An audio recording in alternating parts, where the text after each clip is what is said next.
Hey, welcome to Quick Take. I'm Hi. Susie. I'm Susie. Who are Welcome. you? The second 30 minutes of this conversation. Exactly. Oh, this is a good one because I think a lot of people will be able to relate to this topic of civility in work environments. And what does that mean, James? We've been talking about this for a long time. I just do think that civility in general, it's time in the sun where perhaps we need to revisit some of the concepts around what it takes to work with people. I do think this is one of the true victims of working from home is we've kind of lost our skill of working next to humans. And as we've said on the show more than once, we're better together, I think. But the civility element, I think it keeps popping up, and I think it's worth talking about. Yeah. I was just talking to a client yesterday that I had been working with her to allow there to be more silence, to really be thoughtful and be aware of what people are saying around her. And she goes, "Oh, now I can't not see the fact that people are annoying from the aspect of interrupting, nonverbals, Yep. not paying Yep. attention." All of those things. In fact, I looked up a US stat that there's almost $2 billion lost in productivity every day by rework and turnover. Oh, I believe it. That's looking at the hours and the shift. That's a very loose number, but still, that's so interesting to think about it in those terms. Everybody has their own lens of importance, and whether it's working for people that you care about or a passion project or the financial impact, the civility element and treating each other in a certain way, I think it's important and it impacts your company in numerous ways, whether it's $2 billion in financial negative impact or lost productivity, or it's just through turnover. Either way, you're going to see that. Yeah. And it's not just in the moment feeling like somebody's not paying attention or is rude or doesn't allow you to get your thought out. It becomes this, we know that person that does this. And then we come to the meeting with the expectation that I'm just not going to say anything, or I'm not going to, because now we have this team muscle that we know what it's like to engage with somebody that is not inclusive. Well, I think we tend to excuse that behavior. We just roll our eyes and say, well, that's just Carl. That's the first lesson or first takeaway for all of our leaders is if there's somebody that you are excusing behavior, there is at least a dozen people who are suffering because of that behavior. That is an official James Cass statistic I made up on the spot, but I think that feels pretty good. Those impacts are real. And as leaders, we have a responsibility to address that. And they don't have to be really horrible physical violence. They can just be behavior of interruption or dismissiveness or showing up late on a regular basis. Those behaviors are not how we should work in a civil environment. To do it in the moment is really powerful. Like if Carl continues to interrupt or just waits until the conversation stops so that he can redirect it in a different place or make his point, it's really easy to say, hey, Carl, hang on. Can we just go back to what Missy said? And hopefully those cues will enlighten Carl. Sure. And if not, if you are seeing this and you have influence in the organization, you really need to pull Carl aside and say something to him, even if he doesn't report into you. Yeah. And I think it's so hysterical too, that you find yourself in this conversation with these people, and all of a sudden you're not talking about what you were talking about. But we all know the folks who are already preparing their response when you're only 2 or 3 breaths into your thought. And they derail the conversation because you went in a different direction than they thought you were going to go, but they've already got their response loaded in the chamber and they can't unfire that bullet. And so you find yourself rabbit holing or going in a different direction than perhaps you thought.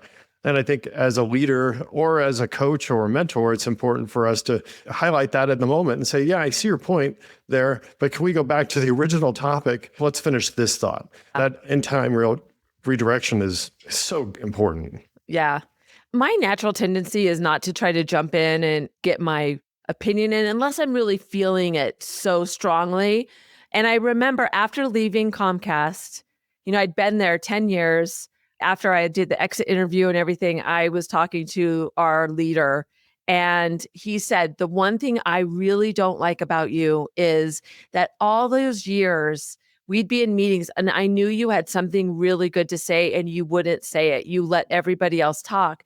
And part of me is like, why didn't you say something earlier? For 10 years, you did with this one thing that I really hated.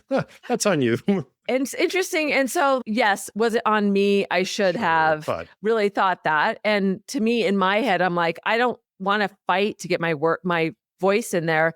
But on his side, you really do need to also think about drawing in somebody that is not contributing.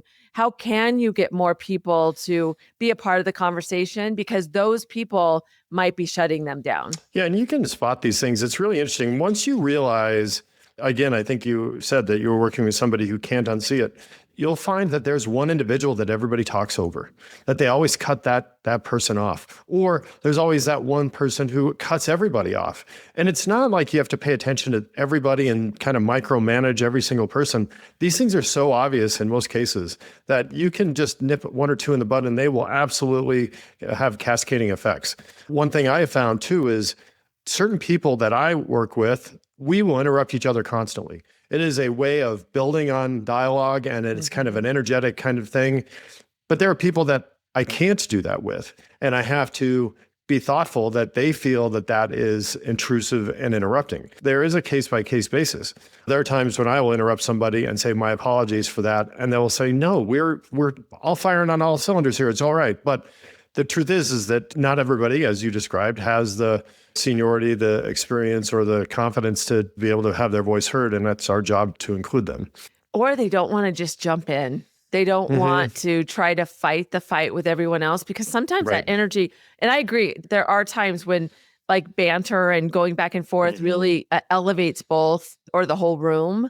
And I think that's really good. But it's also this like energy around doing that you either opt in or opt out of that. It's not for every conversation. It's not for everybody. But it's an interesting point to identify what you need in that moment. Yeah.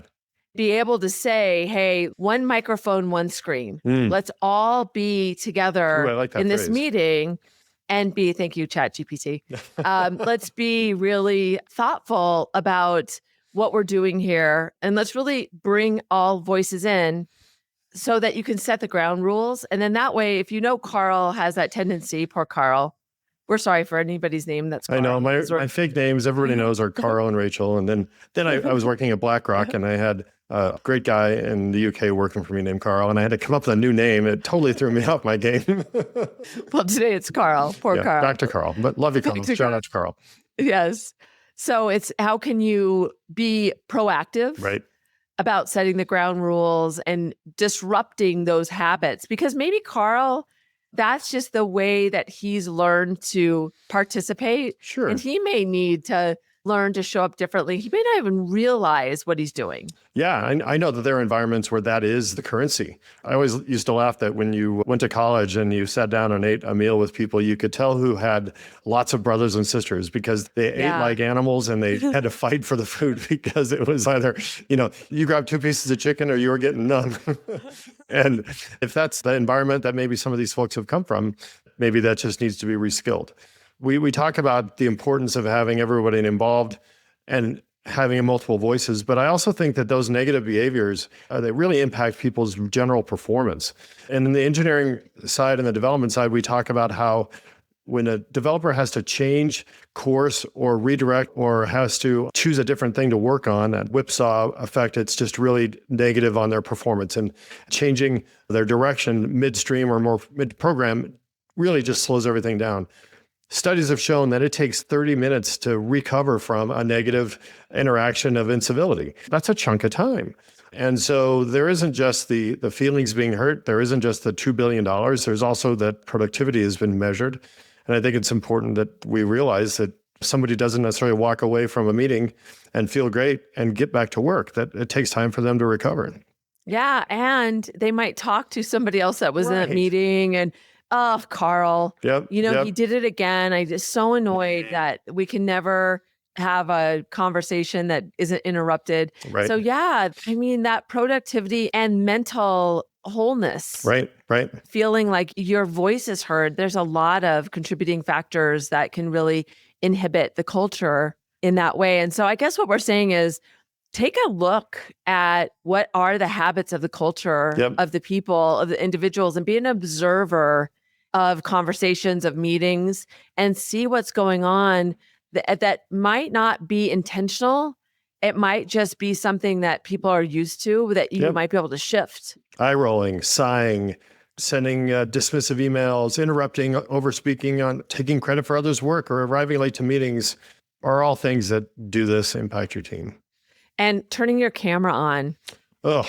And looking at the camera, like really being engaged in everything that you do. That the positive ones are shutting down your computer, moving to the person, like opening up to the person. Really be thoughtful about how are you encouraging them instead of shutting them down. No, that's huge too. Yeah, I think there's a completely separate dialogue, probably another 20 minutes on how we address this when you're working remote and how you ensure you create that engagement. And we've talked about giving good video context and giving good video conference and making sure you do that. But I think the same thing here. If you're obviously answering email during a meeting or obviously not paying attention and looking elsewhere, that's still an act of incivility. Yeah. So if you're listening to this, you're welcome, because you won't ever be able to unsee all of this. Totally true. Go and shift it. Go change it now.